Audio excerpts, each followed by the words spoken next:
ये सब हो सकता है कुछ को इस फिल्म में देखते वक्त घबराहट कर दे, मगर सत्य हमेशा ऐसा ही होता है। ये भारत का वो हिस्सा है जो माओइस्ट अफेक्टेड एरिया है।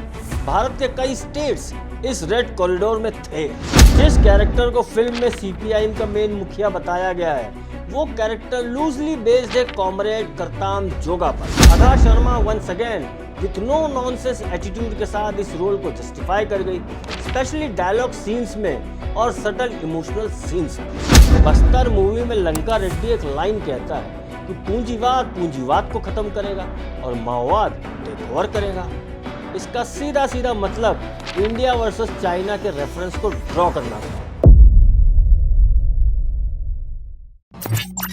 बस्तर द नक्सल स्टोरी 2007 से 2010 के बीच की सत्य घटना पर आधारित फिल्म, जिसने शायद बीफुट के इतिहास में पहली बार नक्सलिज्म, माओवाद, अर्बन नक्सल्स को खोल कर रख दिया। एक तरफ है चक्रव्यूह हजारों ख्वाहिशें ऐसी और दूसरी तरफ है बस्तर, जिन नक्सल्स को बीफुट में अभी तक प्रोग्रेसिव, गरीबों का मसीहा, क्रांतिकारी दिखाता था, उन्हीं नक्सलियों की असली करतूतों को बस्तर फिल्म में जिस तरीके से दिखाया गया है, मानना पड़ेगा it take guts to expose all of this.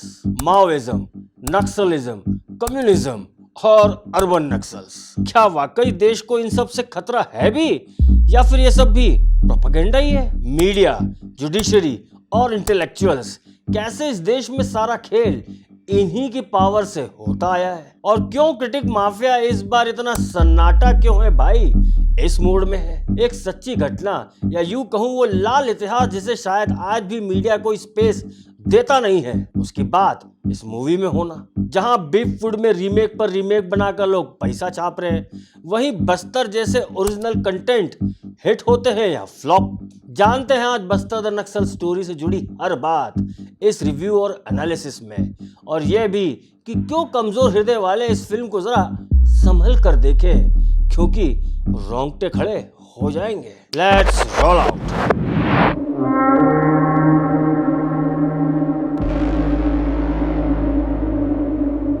नमस्कार मित्रों, मैं सौरभ और आप देख रहे हैं भारतवर्ष। बस्तर मूवी शुरू करने से पहले एक विशेष सूचना। हमने जो कल बस्तर मूवी के पॉडकास्ट को जो रिलीज किया था, उसमें एक टेक्निकल ग्लिच आने की वजह से वो वीडियो सिर्फ 8 मिनट का ही यूट्यूब पर लाइव हुआ, जबकि अपलोडेड वो पूरे 51 मिनट का था। अब भाई, एक मित्र ने तो पहले ही कहा था कि और दो कम्युनिस्टों को गाली।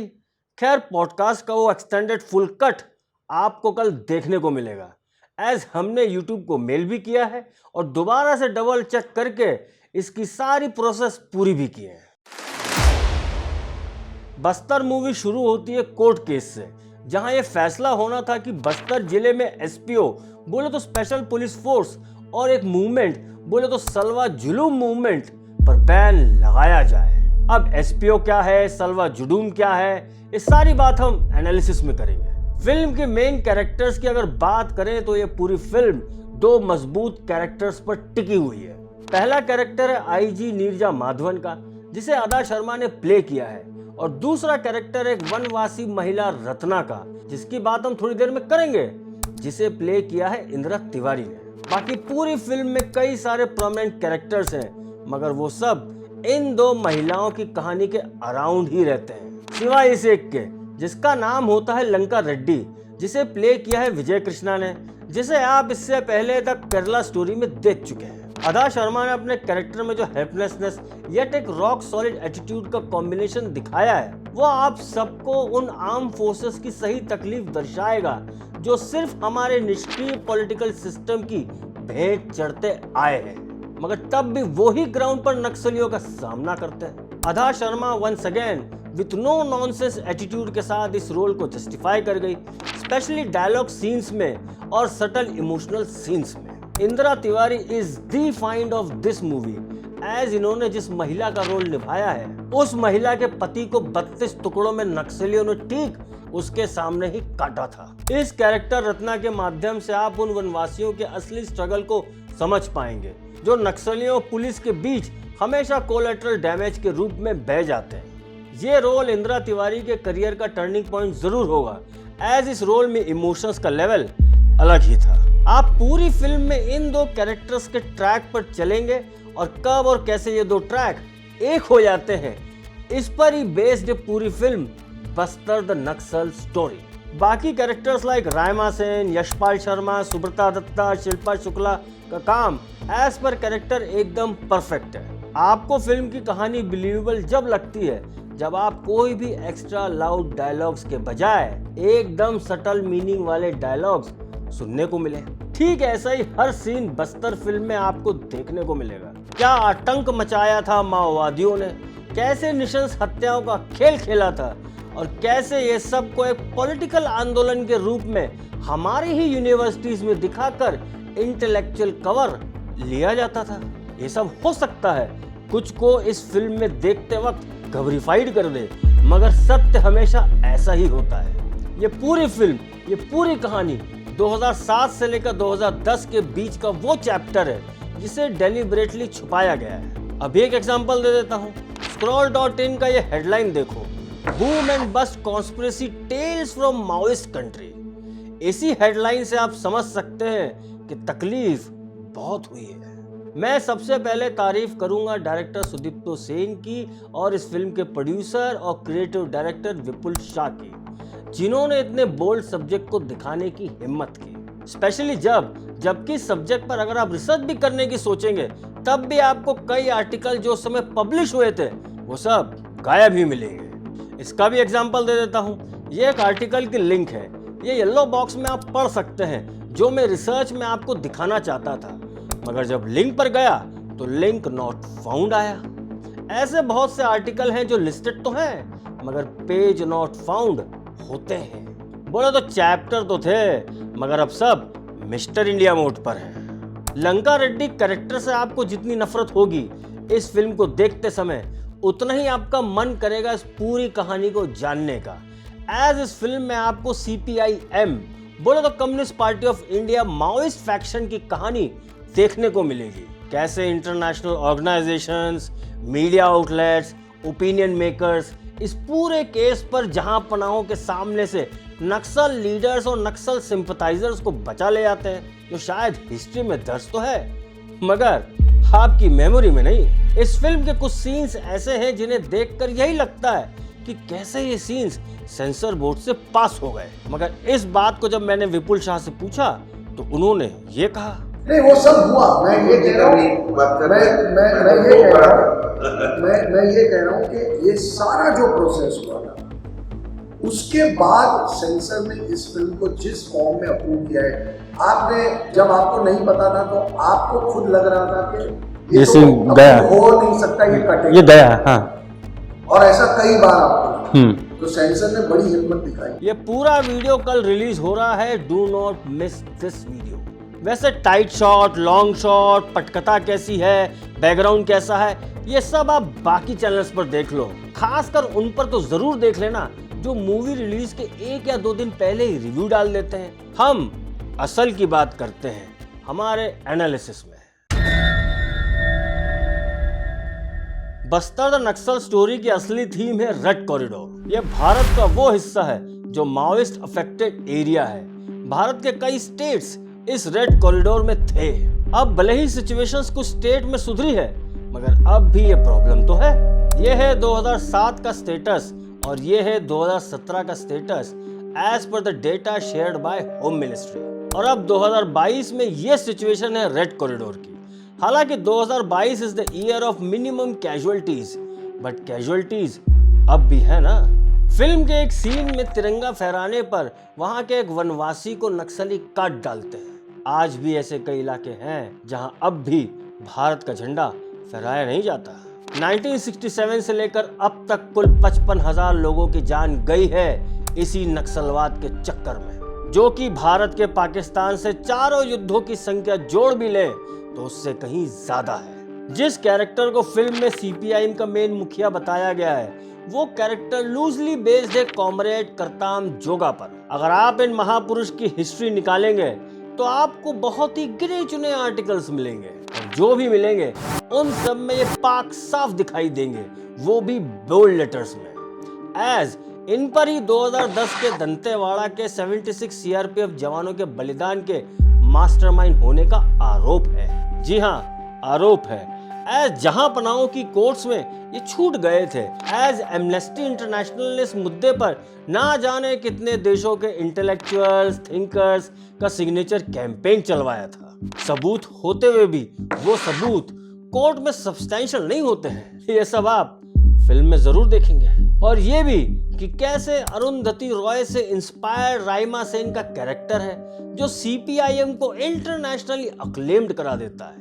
End of course Kashmir is not an integral part of India, कहने वाली तो यही थी। तो भाई इस मूवी में भी इनके इस कारनामे का मेंशन तो होना ही था। सलवा जुडूम ये एक रेजिस्टेंस फोर्स बना था उन वनवासियों का, खासकर बस्तर जिले में जो नक्सलियों के अत्याचारों से परेशान हो चुके थे। इस आर्म मूवमेंट में जुड़ने वालों को ही एसपीओ बोले तो स्पेशल पुलिस फोर्स बोला जाता था। सीआरपीएफ के साथ साथ जंगलों में ये सलवा जुडूम के एसपीओ ही वनवासियों की रक्षा करते थे नक्सलियों से।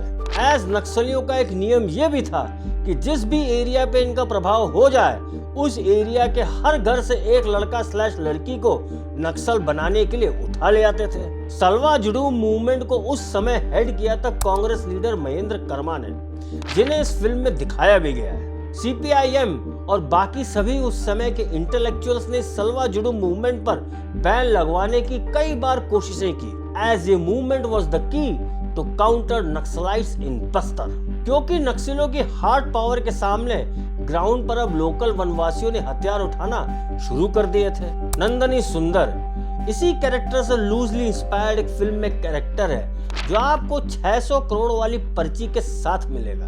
इन्हीं मोहतरमा ने 2011 में सुप्रीम कोर्ट ऑफ इंडिया में केस ठोका था, जिनकी पहली डिमांड थी कि तुरंत ही सलवा जुडूम पर बैन लगाया जाए। ये नंदनी सुंदर और कोई नहीं, द वायर के फाउंडर सिद्धार्थ वरदराजन की वाइफ है।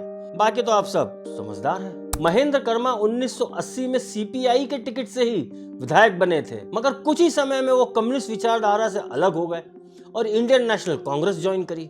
1991 से वो नक्सलियों की समस्या से निपटने की तैयारी कर रहे थे। He was known as Bastar tiger. Salwa Judum was his idea to counter Naxalism.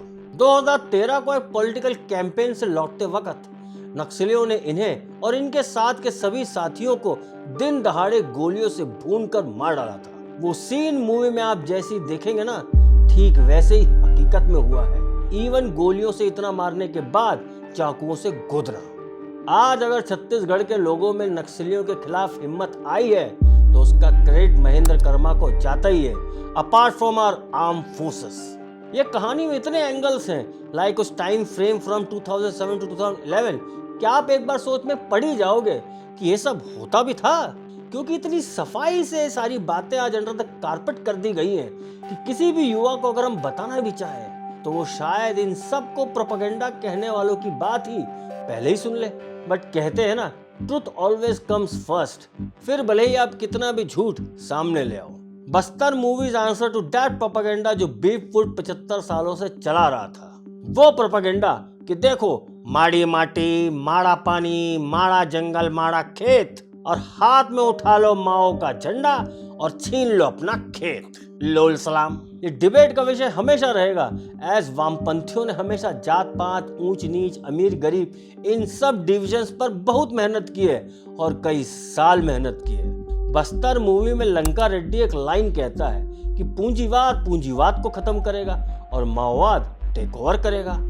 इसका सीधा सीधा मतलब इंडिया वर्सेस चाइना के रेफरेंस को ड्रॉ करना था। आज भारत और चाइना के बीच डोकलाम गलवान के एपिसोड ऑलरेडी हो चुके हैं और भारत ही वो पहला कंट्री है जिसने चाइनीज एप्स को बैन किया था। मगर क्या आपने कभी किसी भी लेफ्टिस्ट को, अर्बन नक्सल को कभी भी उस टाइम भारत की बात करते हुए भी सुना था?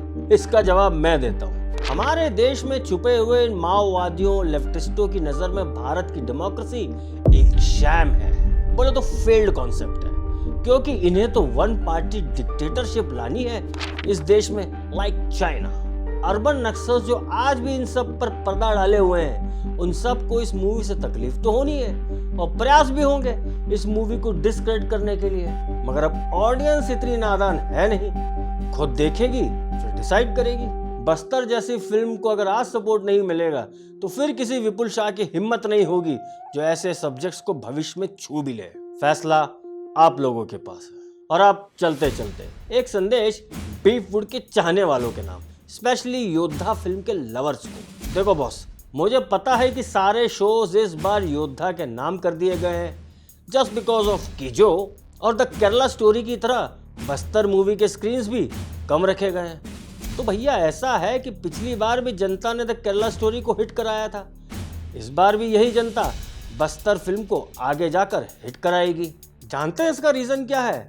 वो रीज़न है कि जनता को फेक नहीं रियल पसंद है। अगर आप भी बस्तर मूवी को सपोर्ट करना चाहते हैं तो इस वीडियो को लाइक, कमेंट, शेयर और चैनल को सब्सक्राइब अवश्य करें, क्योंकि इस नए भारत के भाग्य विधाता हम हैं। धन्यवाद।